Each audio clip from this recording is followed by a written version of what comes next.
Olá a todos! Nessa aula, nós vamos falar de convergência e topologia. Qual é a ideia?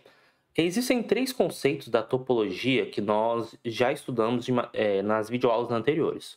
O primeiro é o conceito de aberto, o segundo é o conceito de fechado e o terceiro é sobre função contínua. Essas três definições que nós trabalhamos em videoaulas anteriores, nós trabalhamos do ponto de vista topológico. Na videoaula passada, nós começamos a falar sobre limite de sequência e a ideia agora é caracterizar esses três conceitos usando agora a noção de sequência. Então, fazer essa correlação entre os conceitos. O primeiro resultado que nós vamos ter é relacionar o conceito de função contínua com sequências.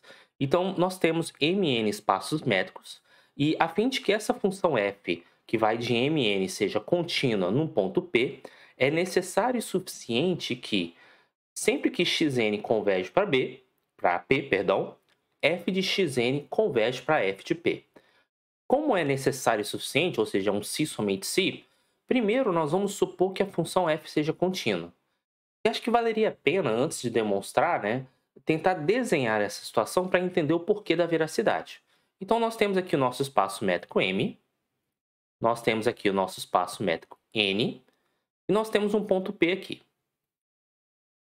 Acontece que, se a nossa função ela é uma função contínua, bem, a primeira coisa que eu tenho que olhar para o meu f de P, e, dado um epsilon positivo, eu tenho que construir uma bola em torno desse f de P de raio epsilon. Ao construir essa bola, eu tenho que ser capaz de encontrar algum raio delta, de tal modo que, ao construir a bola centrada em P com raio delta, todos os x que estão aqui dentro têm que estar aqui dentro.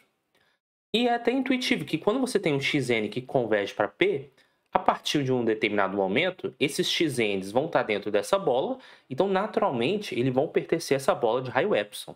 Então, essa vai ser a estratégia geral. Então, vamos lá. Pelo fato da função ser contínua, o que eu sei? Que, dado um epsilon positivo,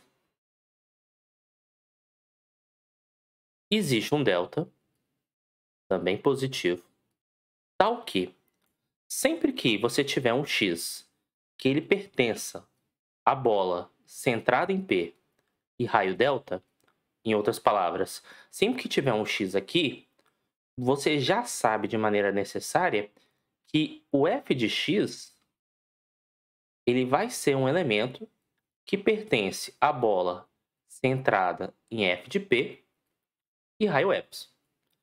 Bem, a partir dessa informação, usando esse delta,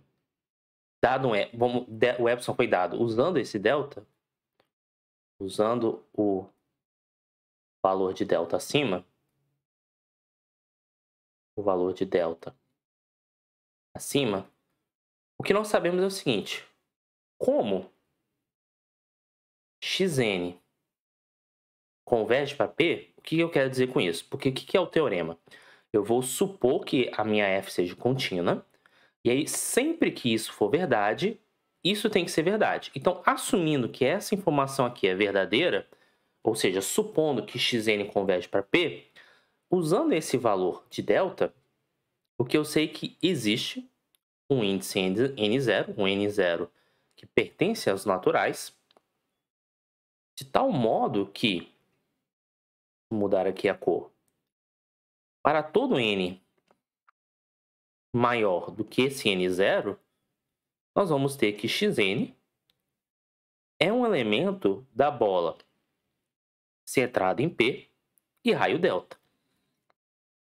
Acontece que, usando essa informação aqui estrela, ou seja, sempre que o x for um elemento dessa bola, o f de x vai ser um elemento dessa bola. Então, isso vai implicar, por estrela, que f de xn é um elemento da bola com centro em f de P e raio epsilon.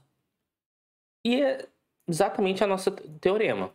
Se xn converge para P, f de xn converge para f de P. E isso fica bem claro. Por quê?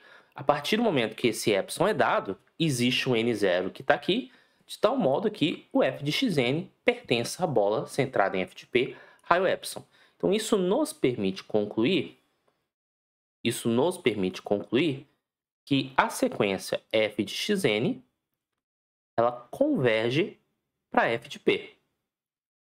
Agora, aqui fala que é necessário e suficiente. Então, seria interessante agora demonstrar a volta, ou seja, vamos supor que a nossa função f ela tem a propriedade de que se xn converge para p, f de xn converge para f de p, vamos mostrar que f é contínua. É importante fazer o desenho dessa situação porque aqui o grau de dificuldade é um pouco maior. Por quê? Nós temos aqui o nosso espaço M, nós temos aqui o nosso espaço N. Então, para justificar que a função f é contínua, bem, eu vou considerar inicialmente meu f de p e eu vou construir uma bola em torno desse f de p. Essa bola tem que ser de raio epsilon. O que eu sei de antemão é, quando eu tenho meu p aqui, se eu tenho qualquer sequência que se aproxime de p, essa sequência vai se os f's correspondentes se aproximam de f de p. Acontece que eu precisaria garantir que qualquer x na bola vai estar dentro dessa bola. Então, observe que aqui já é um pouco mais difícil, porque por mais que a gente consiga de maneira intuitiva preencher os espaços tomando sequências quaisquer, você precisaria, vamos dizer assim, tentar de alguma maneira varrer todos os elementos. Porque aqui no meio que a gente está discretizando o nosso domínio. Então, uma estratégia que nós podemos fazer é a contrapositiva. Vamos imaginar que f não seja contínua em P. Então, para isso, o que acontece? A gente vai precisar negar a continuidade da f. Então, ao invés de ser dado epsilon, vamos supor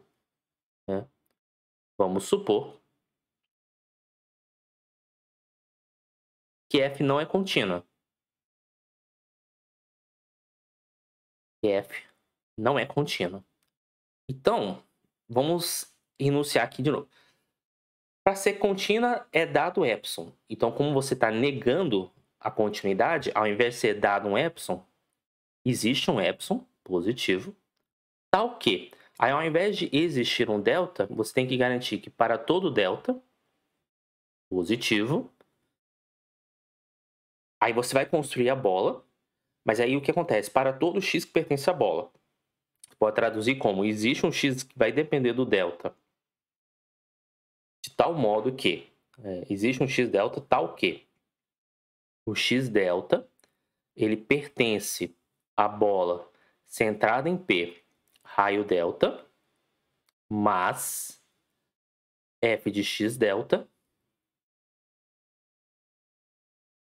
ele não pertence à bola centrada em f de P, deixa eu até baixar um pouco para sair da frente, e raio epsilon. Então, observe que isso que eu acabei de escrever é a negação de uma função da continuidade de f no ponto P. É que você consegue, por exemplo, montar, independente, a partir de um determinado epsilon, independente do tamanho do delta, uma bola em torno de x, perdão, em torno de P, de tal modo que você sempre encontra um x que não cumpre essa propriedade. Acontece que eu posso usar o seguinte artifício. Vamos trocar esse delta por n natural. E aí aqui eu vou colocar xn. E ao invés de colocar delta, vamos pensar em 1 sobre n.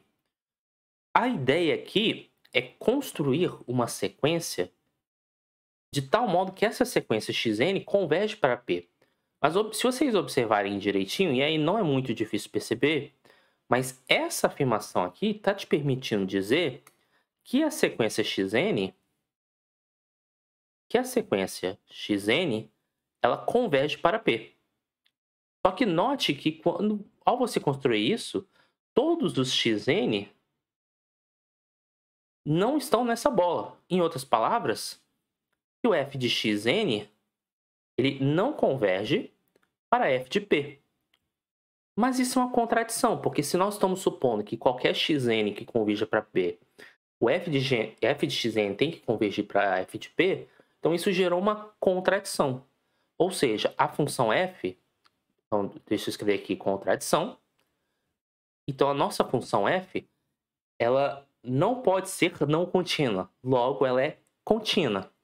Então, resumindo, uma função f ela é contínua se e somente se, sempre que você tem uma sequência xn que converge para p, f de xn converge para f de p.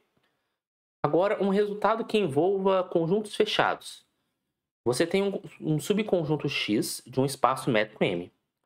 Então, você vai dizer que P é um elemento do X barra, se e somente se existe uma sequência Xn pertencente a M de tal modo, pertencente a M não, perdão, aqui tem um errinho aqui, né?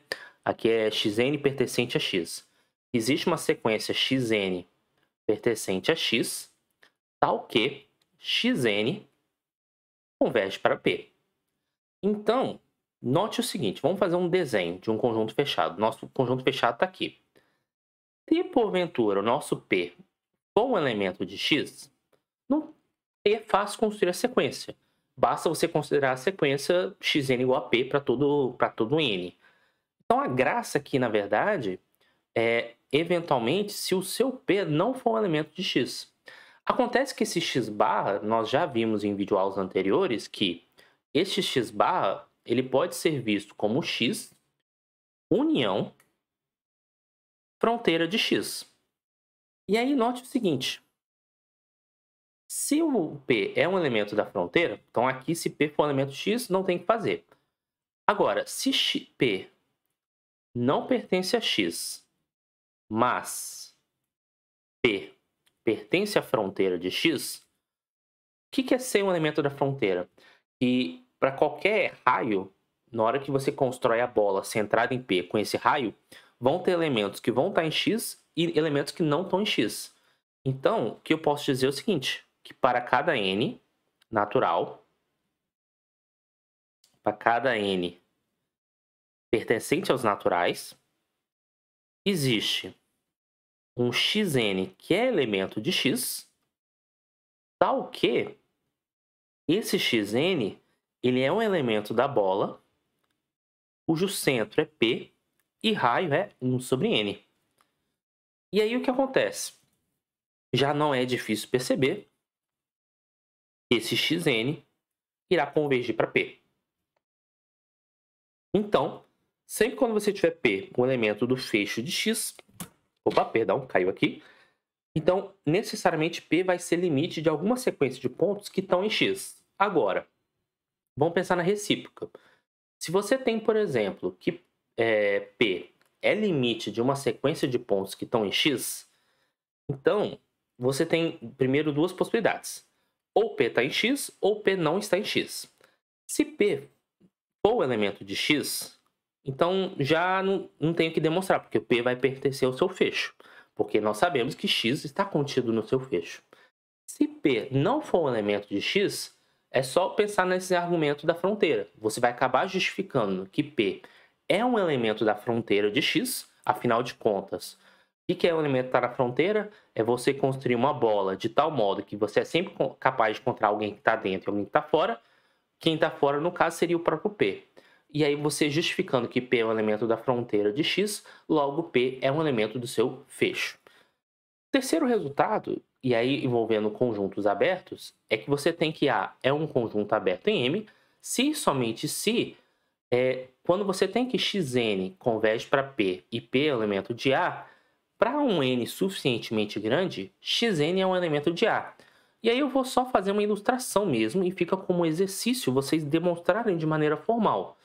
Pensem comigo o seguinte, se porventura P é um elemento de A, a grande pergunta é se você é capaz de construir uma bola em torno de P de tal modo que o conjunto esteja inteiramente contido. Bem, se o conjunto A é aberto, isso é possível. Acontece que se Xn converge para P, você pode usar o epsilon que te permite garantir que essa bola esteja contida para falar que para todo n modo que n0, os Xn estarão nessa bola, ou logo os Xn estarão em A. E pensando de maneira recíproca, vamos colocar assim, quando você tem essa condição, você pode, por exemplo, trabalhar da seguinte maneira. Vamos pensar um pouco. Você quer provar, por exemplo, que sempre que você tem essa condição, que A é aberto. Você pode usar a mesma ideia lá da função contínua. Suponha que A não seja aberto e aí se A não for aberto, você vai encontrar algum ponto P, de tal modo que, independente da bola que você construa, vão ter pontos que estão fora do seu XN, isso é independente do seu raio, e aí você vai construir uma sequência de pontos que estão aqui, que estão fora de A, e aí você vai chegar numa contradição. Então fica como exercício vocês conseguirem resolver. E qualquer dúvida, podem colocar nos comentários que eu posso fazer um vídeo à parte. Mas aqui a ideia dessa aula é dar uma intuição para vocês de como descrever esses personagens da topologia através de sequências. Espero que vocês tenham gostado dessa videoaula. Peço que curta o vídeo, deem feedbacks ou até dê sugestões de melhoria. E até a próxima!